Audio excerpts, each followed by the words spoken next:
No niin, tervehdys kaikille ja tervetuloa tähän meidän hätäviestintäkoulutukseen. Tässä koulutuksessa käydään läpi ensin meidän perinteiset jo aina IDIDissä olleet hätäviestinnän toiminnallisuudet. Sitten mennään kohti semmoisia kehittyneempiä ominaisuuksia, jotka on lisäpalveluita, saadaan helposti napsautettua päälle ja hieman automatisoitua hätäliipasuasiaa. Mä oon niiden osalta äänessä ja sitten mennään sen jälkeen tuommoiseen hätäviestinnän suunnitteluun ja viestinnällisiin asioihin ja niistä puhuu sitten enemmän Sofia.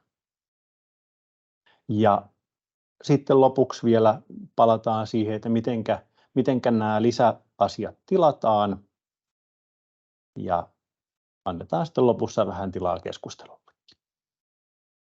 Mutta lähdetään liikkeelle.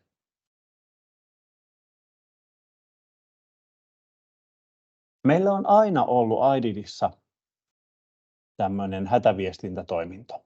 Tämä on vakiotoiminto, joka on ollut tuolla sisältöosiossa aina tarjolla.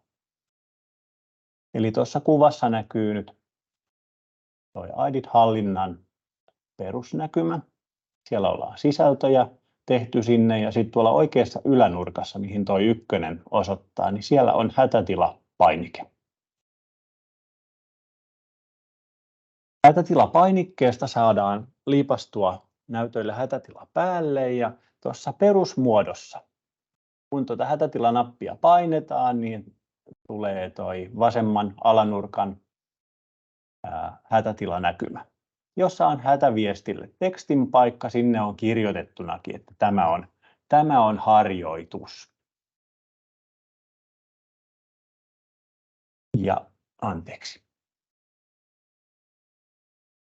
Ja kun sinne on se viesti kirjoitettuna ja sitten painetaan tätä punaista nappia aseta hätätila päälle, niin päästään siihen lopputilanteeseen, mikä on tuossa naulakkokuvassakin. Siellä näytöllä on tausta punaisena ja siinä lukee toi hätätilateksti.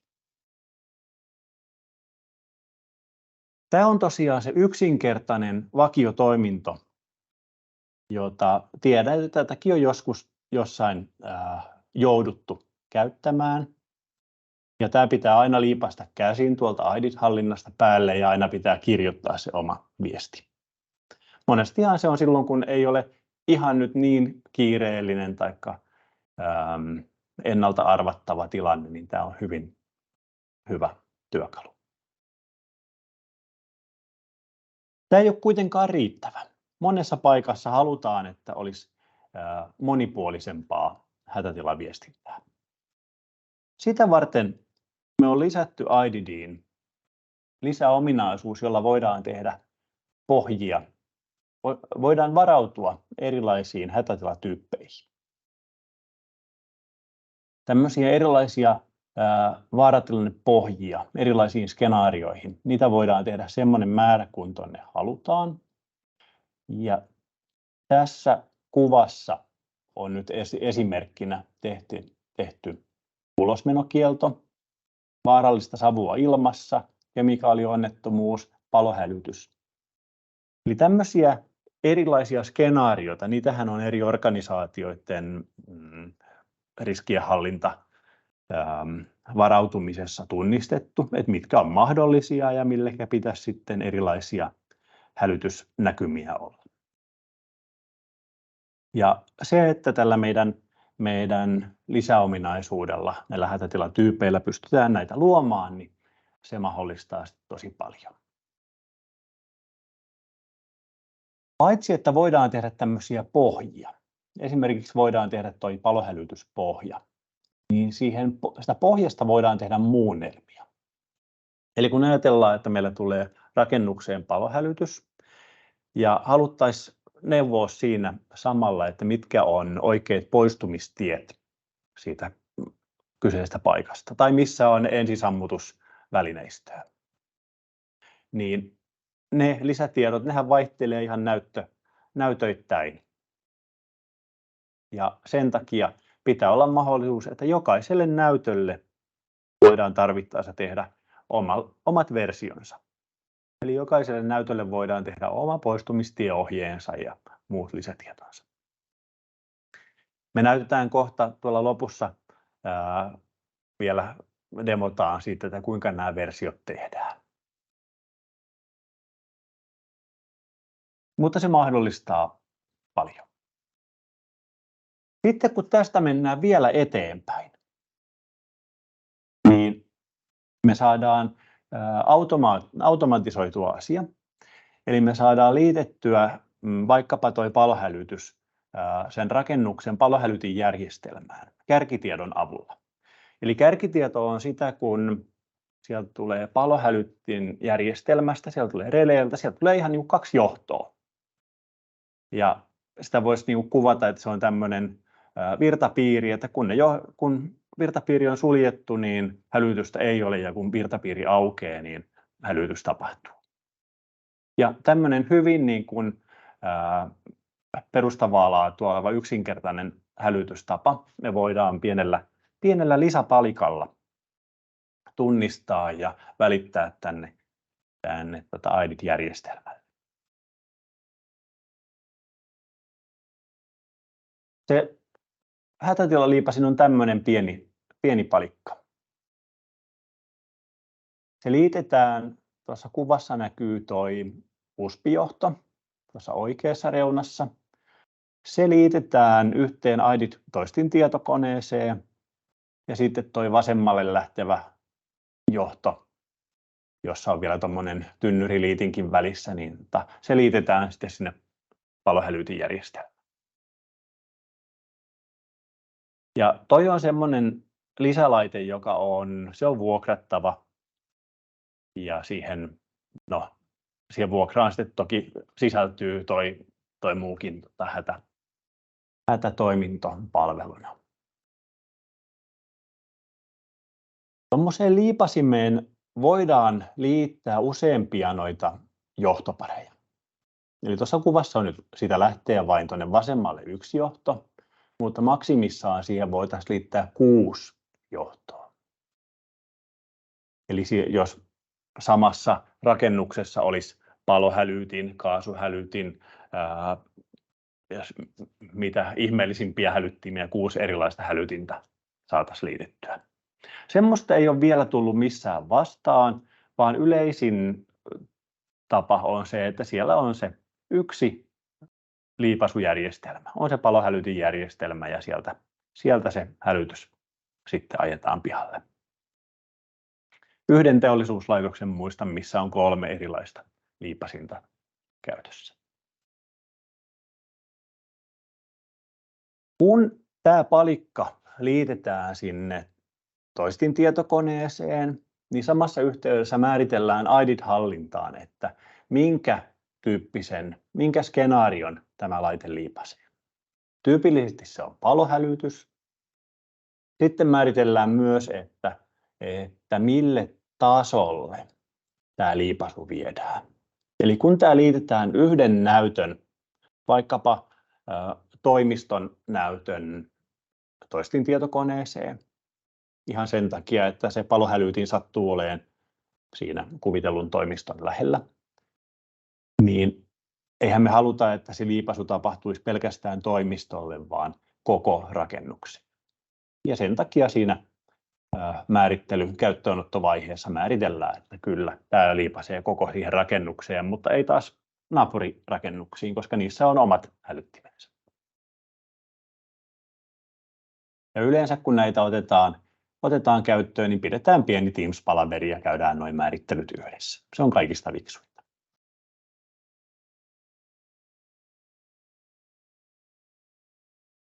Eli näillä jutuilla, tuolla ihan perushätäliipasulla, laajennuksella, eli niillä useimmilla hätätilaskenaarioilla ja loppujen lopuksi tällä liipasimella, niin kyllä me saadaan aika hienosti tuonne hätätilainfot näkyviin. Ja sitten mennäänkin oikeastaan siihen tärkeämpään asiaan, että kuinka tämä hätätila-asiat otetaan suunnitelmallisesti käyttöön.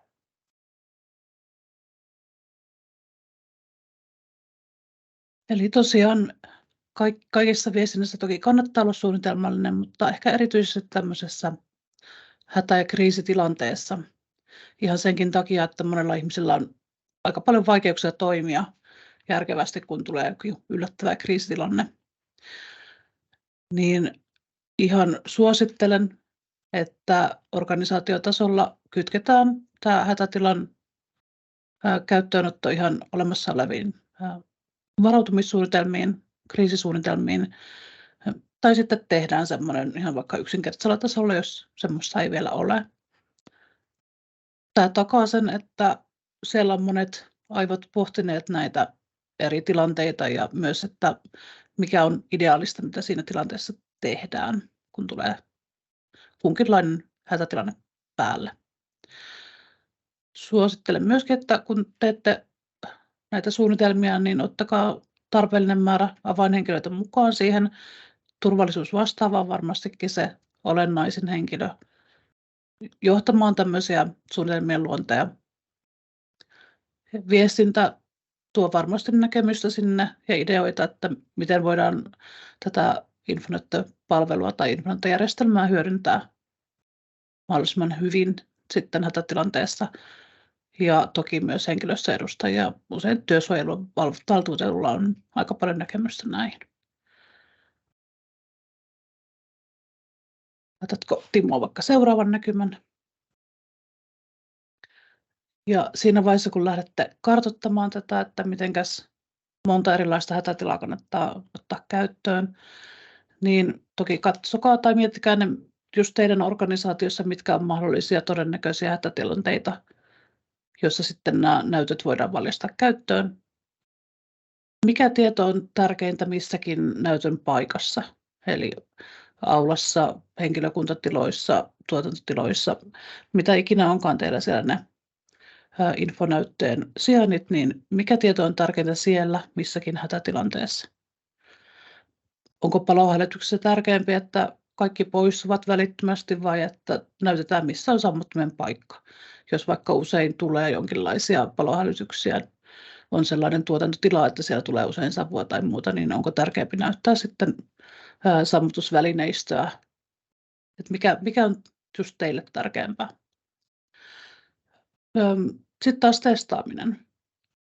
Tosiaan hätätilanne on yllättävä tilanne aina ja monet ihmiset menee ihan tutkitusti siitä semmoiseen henkiseen hämmennykseen, että ei osaa ehkä toimia oikein, niin testaamisella varmistaa sen, että se tilanne on jollakin tavalla tuttu henkilöstölle. He tietää vähän mitä katsoa, mitä ottaa huomioon. Sekin kannattaa huomioida, että aina ei näytöt toimi. Jos on vaikka palohälytys tai sähkökatkon aiheuttava hätätilanne, niin silloin näytöt ei ole välttämättä päällä. Eli semmoista tietoa niille ei voi laittaa, mikä ei mistään muualta selviä, mikä on kriittistä sen hätätilanteen kannalta, että ihmiset osaa toimia oikein. Mutta se on semmoinen tukeva toiminto, että silloin kun sähköt vaan toimii, niin näytöt on se tuttu, mitä katsoa ja missä rauhoitetaan, missä ohjataan toimintaa. Sitten näköjään on laittanut tähän diaan tämmöisen myös, että mihin tahansa hätätilannepohjaan saa myös sen tekstisisällön tueksi. Eli kun te harjoittelette, niin siihen voi ja kannattaakin laittaa, että tämä on harjoitus. Että siellä ei sitten ole ketään, joka ei nyt sattuisi tietämään, että tänään harjoitellaan vaikka palohälytykseen reagointia, niin he sitten ei mene aivan siitä kriisiin, kun treenailette sitä asiaa. Eli diassa näkyy aina, jos laittaa semmoisen tekstin päälle, niin näkyy aina siinä kaiken päällä semmoinen punainen laatikko alhaalla, jossa lukee sitten se teksti.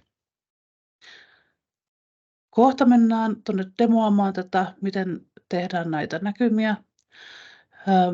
Ja suosittelen, kun rupeatte tekemään niitä teidän organisaatiossa, niin hyödyntäkää valmiita symboleita, värejä. Ne löytyy Wikipediasta, tässä on muutama linkki.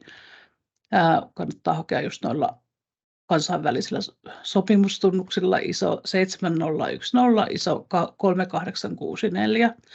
Löytyy kansainväliset tämmöiset hätätilasymbolit tai poikkeustilasymbolit ja ylipäänsä tämmöiset määräävät symbolit ja sitten nuo hätätilavärit. Ihmiset on aika hyvin koodautuneita ja niitä niin kuin noudattamaan ja huomaamaan. Niitä kannattaa käyttää.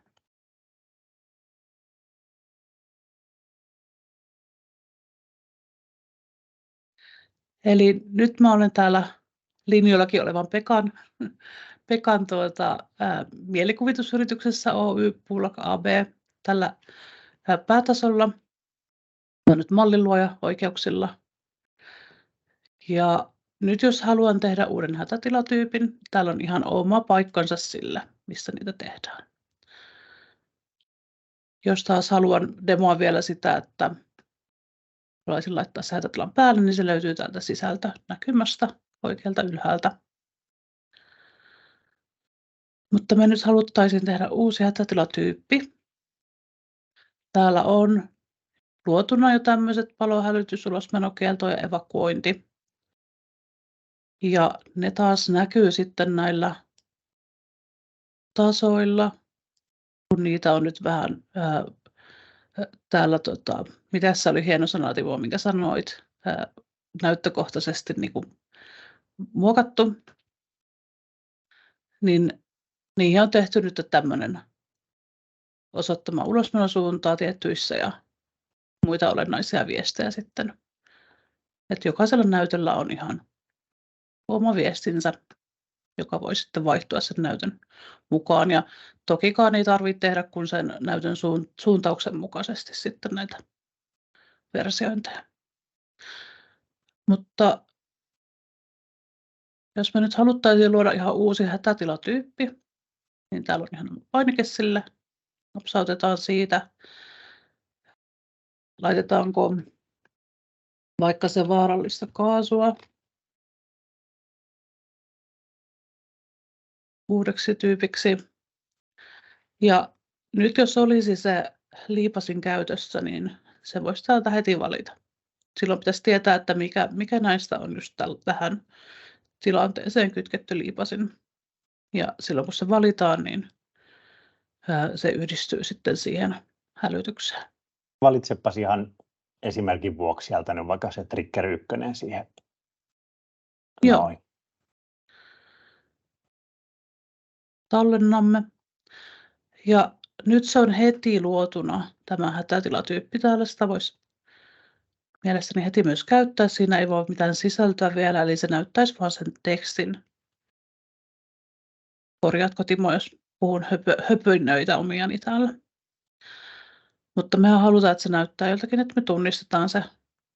Ja että se, jos ei niitä versioituja sisältöjä tehdä, niin se näyttää sitten odotuksena sen tietyn. Mä teen nyt tästä vaan tämän vaakaversioinnin, koska molemmat nämä näytöt tuolla on vaakoja.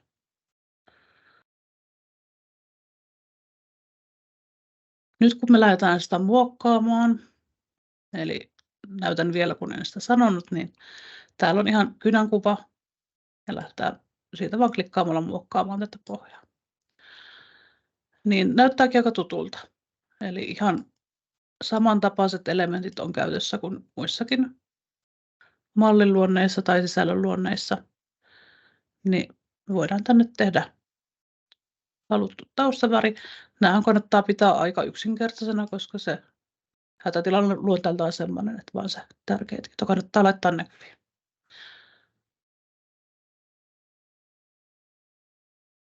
Noin, lukitsenpa sen saman tien.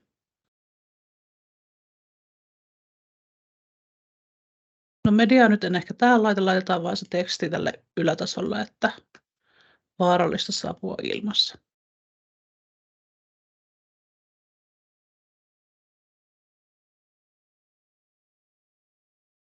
Nyt kun se on tallennettu, niin se toki hetken sitä esikatselukuvaa sen latailee. Sitä odotellessa niin ollaan luotu tuo ylätason näkymä, niin me pääsemme tekemään siitä nyt näitä versiointeja myös. Eli nyt olen täällä Oy Puulak AB:n Helsingin aulassa. Ja näissä aikaisemmissa on näköjään poistumista oikealla. Luultavasti tämän vaarallista savua on myös sellainen, että halutaan, että ihmiset poistuu paikalta, niin tehdäänpä siitä vähän personoitu. Ja se onnistuu ihan vaan, näytän vielä uudelleen, kun taas klikkailin ihan innoissani. Eli täällä on tämmöinen tavallaan kopiointikuva. Ja siitä kun painaa, niin se muokkaa vaan tämän tason näkymää tästä hätätilasta.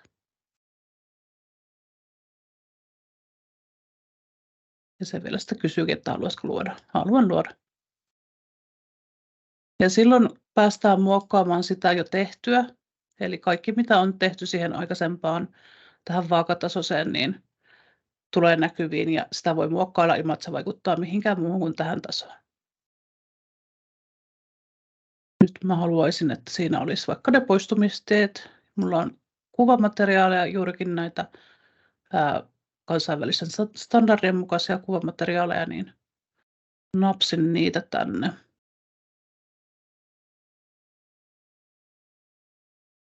Ja tuokin voisi nyt laittaa ihan isoilla. Oliko se kaasua vai savua? Mennään nyt kaasulla.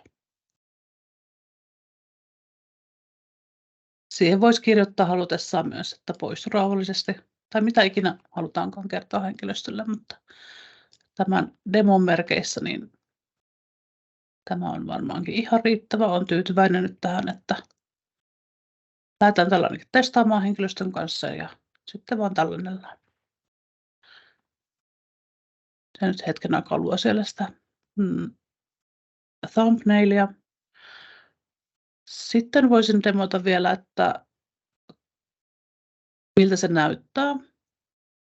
Laitetaan hätätila päälle. Eli mennään tuonne sisältöön.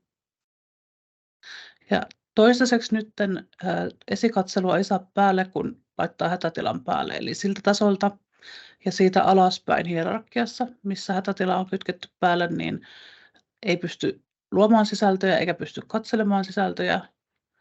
Siinä vaan näkyy se hätätila päällä, vaikka menisi uudesta ikkunasta katselemaan. Niin nyt laitetaan hätätila päälle.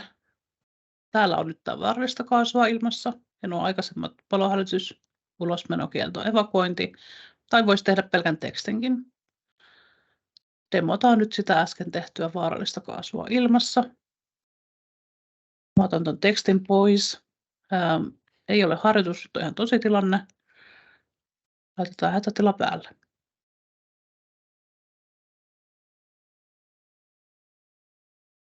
Nyt siellä näkyy tuolla esikatseluikkunassa, että sisältö ei enää pyöri, vaan se on vaihtunut tähän kyseiseen hätätilaan. Ja se siellä näkyy niin kauan, kun se otetaan pois päältä. Jos me haluttaisiin sitä harjoitusta kokeilla, niin yksinkertaisesti toimii, että kirjoitetaan tähän viestin kohdalle, että tämä on harjoitus. Sitten kun napsautetaan tuo vaarallista kaasua ilmassa päälle, niin se näkyy tässä alhaalla. Kokeilepas kirjoittaa se siihen saman tien. Näkyykö heti? Se näkyy heti ja se näkyy itse asiassa hyvinkin nopeasti. Noniin, eipä mennyt montaa sekuntia. Eli tapaa, että siellä on se perus hätäviesti ja sitten toi lisäteksti, niin sitä on tietääkseni käytetty esimerkiksi semmoisessa tilanteessa, että joku epämääräinen kulkija on rakennuksen ulkopuolella. Niin tuolla on annettu pikkusen lisätietoa sinne, että no nyt se on siellä D-siiven luona ja nyt se hippari on poistunut ja että sillä on annettu pientä lisätietoa. Ja tosiaan kun se päivittyy ihan niin kuin sekunneissa sinne näytöille. Niin ihan mahtavaa. Ei tarvitse napsautella pois päältä ja päälle, vaan se voi vaan päivittää tuossa tekstistä. Tosi upea homma. Mutta näin yksinkertaisesti se on, toverit. Ei ole vaikea homma. Hirveän hyödyllinen on. Ja omalta osaltani tiivistäisin vielä asian niin, että vaikka tämän saa meidän puolesta käyttöön ihan kun kyse niin kuin minuutista, että se on teillä käytössä ja voitte alkaa hyödyntää, niin kannattaa ilman muuta käydä se organisaatiossa se keskustelu, että missä hätätilanteissa tästä on sen verran hyötyä, että kannattaa ottaa käyttöön, tehdä etukäteen nämä slaidit ja sitten pohtia se testaaminen myös henkilöstön kanssa, että ei tule yllätyksenä, kun on oikea tilanne päällä. Onko siellä kysymyksiä, joita voisin demota vielä? Sano vaan, Timo. hätätilan pois päältä kytkeminen pitää tehdä aina tuosta punaisesta napista ja taas sitä hätätila pois päältä. Eli myös silloin, kun käytetään sitä liipasin palikkaa siinä välissä, jolla toi hätätila menee automaattisesti päälle, niin se pitää käydä kytkemässä pois kuitenkin tuolta IDIDin puolelta. Ihminen vahvistaa, että ei ole enää hätätilaa. Ja se on tosiaan promptaantuu tähän päälle silloin, kun se on päällä. Eli ei ole mahdollista, että se joutuu etsimään, vaan se on tässä koko ajan päällä. Ja kiitoksia Pekka, tuolla kysyt olennaista kysymystä ja luet mun ajatuksia, eli olin juuri sanomassa, että mitenkäs organisaatio saakaan nämä hätätilaskenaariot käyttöönsä. Hätätilaskenaariot saa käyttöön lähettämällä meille tukeen pyynnön. Ja pyynnön pitää luonnollisesti tulla teidän organisaation yhteyshenkilöltä, että ihan kuka tahansa ei pääse sitä tilaamaan, vaan se, joka siellä yhteyshenkilönä toimii. Ja siinä tilausviestissä pitäisi pyytää ilmoittaa ne henkilöt, kenelle käyttäjille annetaan nämä hätätilojen luonti- ja muokkausoikeudet, eli näiden hätätilaskenaarioiden luonti- ja muokkausoikeudet. Kaikki käyttäjäthän pääsee käyttämään hätätiloja, eli kaikki pääsee liipasemaan sen hätätilan päälle. Se pitää olla mahdollista, koska se ei ole vain tiettyjen henkilöiden takana, että nyt jotakin tapahtuu. Mutta vain tietyt pääsee luomaan niitä skenaarioita. Sitten jos halutaan tilata toi liipasinpalikka, niin sen tilaus menee sieltä teidän oman jälleenmyyjän kautta, josta te olette IDIDin hankkinutkin. Jos ette tiedä, kuka on teidän jälleenmyyjä, niin sitten kysymystä tänne meille vaan tukeen, niin kyllä me löydetään sieltä, kuka se teidän myyjä onkaan. Ja tosiaan se palikka maksaa jotakin ja sen hinnan saatte sieltä jälleenmyyjältä, mutta ne varsinaisesti ne skenaariot, että pääsette niitä luomaan ja ne hätätilaoikeudet, se ei maksa mitään. Pari sanaa tuosta lisäkehityksestä, mitä meillä on näiden asioiden ympärillä käynnissä. Meidän pitkällä kehityslistalla, missä on paljon asioita, niin nämä on siellä mukana. Ja meillähän on kaiken kaikkiaan IDIDin tämmöinen ohjattavuus, että IDIDia voidaan ohjata ulkopuolelta vähän liipasuiden tapaa ja IDIDilla voidaan ohjata muita asioita, niin ne on mennyt tosi paljon tässä eteenpäin.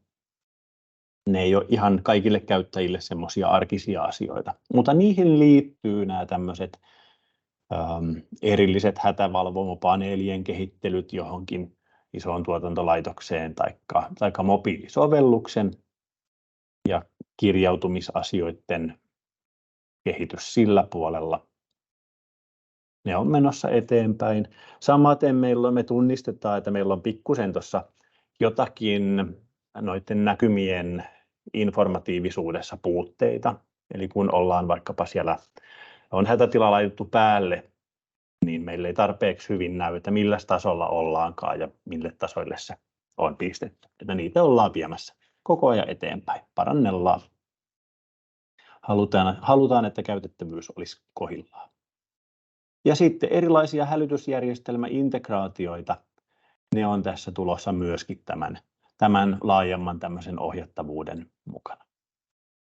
Ja tällä hetkellä se integraatio perustuu juurikin siihen kärkitietoon, ihan siihen piuhatietoon, mikä on vain se varmin mahdollinen systeemi. Vähän kuulostaa vanhanaikaiselta systeemiltä, mutta se on vain käyttövarmuudeltaan niin ylivertainen, että muut tämmöiset nykyaikaisemmat rajapintaliipasut taikka edes sarjaporttiviestiliipasut, niin ne ei pääse luotettavuudessaan ihan samalle tasolle. Mutta näitä tämmöisiä meidän mielestä nykyaikaisempia tapoja, juurikin API-rajapintojen kautta tapahtuvia liipasuita, niin ne on tässä menossa eteenpäin. Ja kyllä me niistä sitten tiedotellaan tuolla uutiskirjeissä käyttäjille, kun tulee semmoisia merkittäviä juttuja, mitä saadaan laajaan hyödyntämiseen. Jos teillä on jotakin erityisiä kysymyksiä, niin pistäkää ihmeessä meille niistä viestiä. Aina meidän tuki palvelee, tuki@aidit.fi on se, mihin kannattaa viestejä ensisijaisesti laittaa.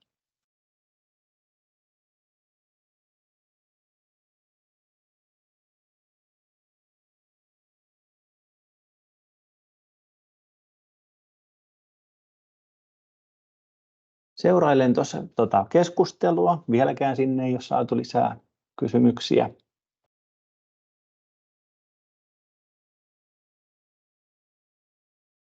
Kun niitä kysymyksiä tulee myöhemmin kuitenkin, tai haluatte tilailla hätätilaominaisuuksia teille käyttöön, niin pistäkää meille tukeen viestiä.